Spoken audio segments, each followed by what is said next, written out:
The knife slipped through the roast as her words cut deeper. "You're not getting any of my inheritance," she announced, her wineglass raised like a queen declaring judgment. "Lazy husbands don't deserve it." The table chuckled, her siblings, her cousins, all feeding on my humiliation. I didn't flinch. I didn't argue. I spared another piece of meat, chewed slowly, and nodded as if she'd just commented on the weather. That silence was my answer, because only I knew what was coming. I met her when I was nothing, a quiet engineer buried in code and long nights, too obsessed with building to bother with appearances. She was magnetic, sharp tongue, sharper eyes.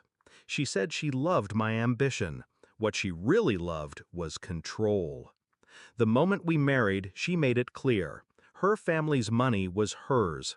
I would always be the outsider, tolerated but never equal. I accepted it, or at least I pretended to. But I never stopped building. The signs of betrayal weren't sexual, they were worse. She rolled her eyes at me in public, mocked my work, laughed with her sisters about my pipe dreams. She wanted me small, dependent, grateful for scraps. And in her arrogance, she never noticed the late nights that weren't about exhaustion. They were about empire. She never saw the meetings behind closed doors, the contracts signed under holding companies, the quiet rise of a fortune she thought impossible. By the time she declared I was a lazy husband, I owned more than her entire bloodline combined. I didn't plan revenge in fire. I planned it in silence. Every business I built, I kept in my name alone. Every property, every patent, every stock option, locked beyond her reach. The prenup she once mocked for being irrelevant had become ironclad armor. And then Forbes called. They wanted confirmation. I gave them the numbers. Quietly, discreetly. I didn't even tell her. I wanted the world to tell her for me. At Christmas dinner, her family's long oak table gleamed with silverware and candlelight. She sat at the head, her father beside her, treating me like the tolerated shadow, once again. Her toast came sharp and cruel. To family, to success, and to hard work. Unlike some of us, who prefer to live off others. Her eyes flicked to me. Laughter followed. I lifted my glass and drank, letting the humiliation settle over the room. And then it happened. Her nephew, 15, glued to his phone, gasped so loud the table froze. "Uncle Mark is on Forbes' billionaire list." Forks dropped. Chairs shifted. All eyes turned to me. She laughed at first, a nervous, high-pitched sound. "Don't be ridiculous!" But the boy shoved his phone across the table. There it was, my face, my name, my net worth glowing in bold numbers. Billionaire. The room fell into a silence so thick I could hear the fire crackle. Her hand shook as she reached for the phone, reading and rereading, desperate to find a mistake. I met her eyes, calm, unmoved. The same nod I had given when she called me lazy. Her father broke the silence. "Is this true?"